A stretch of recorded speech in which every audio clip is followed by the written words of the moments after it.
ဖိုင်ဝမ်လေးကိုရွေးထားတဲ့စင်ကယ်သမားလေးတွေအတွက်နိုဝင်ဘာလ2025ခုနှစ်ရဲ့အဖြေလေးတွေဖြစ်ပါတယ်။ဖိုင်ဝမ်လေးကိုရွေးထားတဲ့သူတွေကတဲ့ဒီလထဲမှာအခြေနဲ့ပတ်သက်ပြီးတော့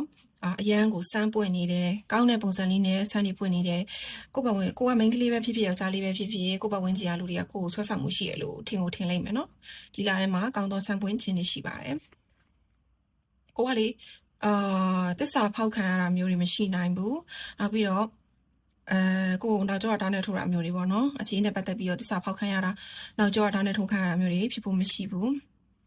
ဘာလေးသတိထားရမလဲဆိုတော့ပေါ့နော်ဒီလောကို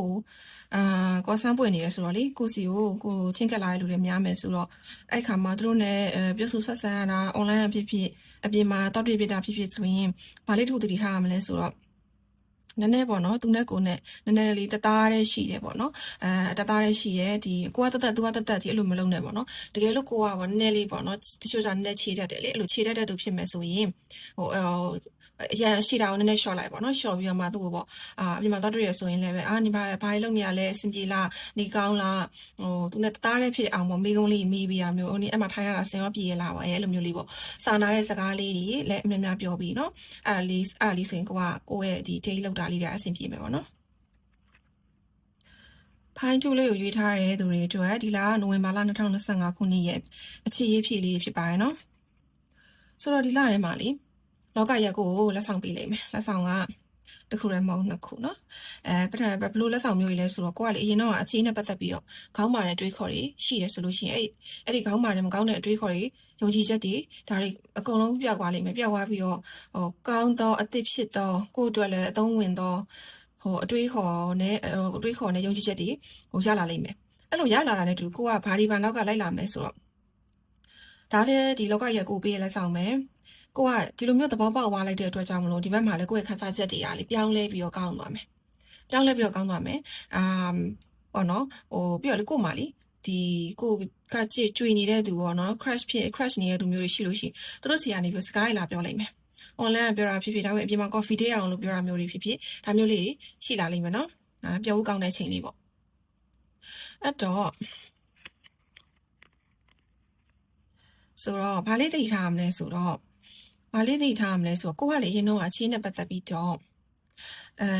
လမ်းနေပါပျောက်ဖူးတယ်ပေါ့နော်စိတ်လီပြီးတော့မှလမ်းပျောက်ပြီးဘာလို့လောက်ရမှမသိဘူးကဘာမှလည်းမလုပ်ချင်မကိုင်းချင်းဘာလို့လောက်ရမှမသိဘာကိုင်းမှမသိအဲ့လိုမျိုးလမ်းပျောက်တဲ့အချိန်ကြီးရှိရင်တဲ့အဲ့လိုတွေမလုပ်နဲ့တော့ပေါ့နော်ထပ်လည်းမဖြစ်လာတော့ဘူးတဲ့အဲ့လိုမျိုးလည်းထပ်မဖြစ်နဲ့တော့တဲ့အဲ့လိုမျိုးပြောတယ်ပြီးတော့ကိုကလေဒီ online မှာပုံနေတင်တာဖြစ်ဖြစ်ဒါမှမဟုတ်ရင်အပြင်မှာသွားတွေ့တာမျိုးဖြစ်ပေါ့နော်ကိုကဒီ crush နဲ့အနီးဆက်ချင်တယ်ဆိုရင်ပေါ့ဘာဆိုရှိမှာကိုကြိုက်တဲ့သူကကိုလာပြောတော့မှာဆိုတော့လာပြောတော့မှလို့မြင်ထားပြီးသားဆိုတော့လေကိုရိုနာသူနဲ့သွားပြောမှတွေ့တာဘာညာဆိုလို့ရှိရင်ဝတ်စားတွေလည်းလုံချုံဝတ်ပြီးနော်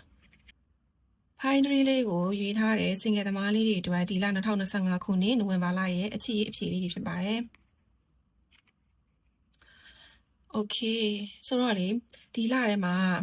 ဖိုင်3လေးကိုရေးထားတဲ့သူတွေကခြေနဲ့ပတ်သက်ပြီးတော့မှလေကိုယ့်ရဲ့ balance လေးပေါ့နော်မပြောက်သွားအောင်လို့ထိမ့်နေရတဲ့အချိန်ကာလကိုရောက်နေကိုလုပ်ရတဲ့အလုပ်တွေလည်းမပြတ်အောင်ကိုစိတ်ကလည်းအဲ့ဒီဘက်ကိုအဲ့ဒီအချီရေးပေါ့ဒါမှမဟုတ်ကိုချစ်နေတဲ့သူဒါမှမဟုတ်ကိုကြွေနေတဲ့သူဒါမှမဟုတ်ကိုလိုက်ကြွေနေတဲ့သူပေါ့အချီရေးနဲ့ပတ်သက်ပြီးဘာလို့မဆိုပေါ့နော်သူတို့နဲ့ပတ်သက်ပြီးတော့မှဒီကိုယ့်ရဲ့ personal life နဲ့ဒီအချီရေးနဲ့ကြားကိုမျက်မျှတလေးနဲ့balance မအောက်သွားအောင်လို့တေချာလေးထိမ့်ဖြစ်အောင်နေပြီးနေရတဲ့ကာလဖြစ်တယ်ပေါ့နော်နေပြီးနေရတဲ့ကာလဖြစ်တယ်နောက်ပြီးတော့တကယ်လို့အရင်တော့ကလေအဲ့လိုကိုပေါ့နော်လာပြီးတွေ့ကပ်ပြီးရစ်ပြီးတော့အခြေရေးပဲပေါ့ကောင်းမလေးဖြစ်မယ်ကောင်းလေးဖြစ်မယ်သူကလေအဲ့လိုကိုပေါ်လည်းကောင်းတာလည်းမဟုတ်နော်တော့ကိုပေါ်လည်းကောင်းတာမဟုတ်ကိုရစ်ပြီးတော့မှကိုတို့မှာ toxic တွေဖြစ်ပြီးတော့မှလေအဲ့လိုမျိုးဖြစ်ပြီးတော့မှအခြေရေးမှာသူနဲ့ပတ်သက်ရင်ကွာစိတ်ချမ်းသာရတာစိတ်ဆင်းရဲစရာတော်ကောင်းတဲ့အခြေအနေပေါ့နော်ပြောမှာပေါ့ငါးနှစ်ချစ်လို့ပါညာဒါပေမဲ့ဘယ်လိုပဲဖြစ်အရန်ပေါ့အစိတ်သင့်နေတဲ့ toxic ဖြစ်နေတဲ့အခြေအနေကိုကကြုံကြရရင်အခုလာကအဲ့အခြေအနေကနေစတင်ပြီးလွတ်မြောက်လာတဲ့ကာလဖြစ်ပြီနော်သူကဘယ်လိုပဲဖြစ်ကိုတို့မကောင်းတဲ့လူဖြစ်တဲ့အတွက်ကြောင့်မလို့အဲ့လိုမျိုးဝေးလာတာသူ့စီကနေလွတ်မြောက်လာတာကောင်းတော့လွတ်မြောက်ခြင်းပဲနော်ပ ပြီးတော့တဲ့ဘာလေးတတိထားမလဲဆိုရင်တဲ့ကို့မှာအခြေအနေနဲ့ပတ်သက်တယ်ပေါ့နော်ခန်းစားချက်တွေရှိရလေချစ်ချင်းတွေမုန်းချင်းတွေကျင်းတတ်တာတွေမကျင်းတတ်တာတွေဒီမျိုးပေါ့နော်အမျိုးစုံပေါ့အဲ့လိုခန်းစားချက်တွေကိုမှာတော့ရှိမှာပဲတဲ့ဒါပေမဲ့ရှိပေမဲ့ပေါ့နော်အဲ့ကိုနဲ့အချင်းနဲ့ပတ်သက်ပြီးရောပတ်သက်ရတဲ့လူရဲ့အရှိမဆိုရင်တော့ကိုကလေကိုကအေးဆေးပဲလို့ပဲနေပြနော်ဒီခံစားချက်တွေကတော့ရှိရဒါပေမဲ့ကိုကတင်မလားဟုတ်တယ်ဒါပေမဲ့အဲ့ဟာတွေကြောင့်ငါအထိုင်ပြတ်မသွားဘူးငါဘွားကြီးရဲ့ငါအလုပ်တွေလည်းပြတ်မသွားဘူးငါစိတ်လည်းမစင်းရဲသွားဘူးဆိုတဲ့ပုံစံမျိုးလေးပဲနေဒါပေမဲ့အဲ့လိုနေတာကဟန်ဆောင်ပြီးနေခိုင်းတဲ့သဘောတော့မဟုတ်ဘူးကိုယ်တိုင်ကလည်းအဲ့လိုပဲတွေးပေါ့နော်โอเคဒီလိုမျိုးအားရရှိခဲ့တယ်ဒီလိုမျိုးမကောင်းတဲ့အတွေးခေါ်တွေနဲ့ခန်းစားချက်တွေကငါ့ကိုနှိပ်စက်ခဲ့တယ်ခန်းစားခဲ့တယ်ဆိုရင်အခုချိန်မှာတော့ငါအေးစစ်စစ်ဖြစ်သွားပြီဒီဟာတွေကိုငါကြော်လွန်တဲ့အချိန်ကိုစပြီးရောက်လာပြီးငါအေးစစ်စစ်ပဲဆိုတဲ့ပုံစံငါစိတ်ဆင်းရဲတဲ့ဟာတွေလွတ်မြောက်ပြီးဆိုတဲ့ပုံစံမျိုးနဲ့အတွေးမျိုးနဲ့ပဲတွေးခေါ်ပြီးနေထိုင်နော်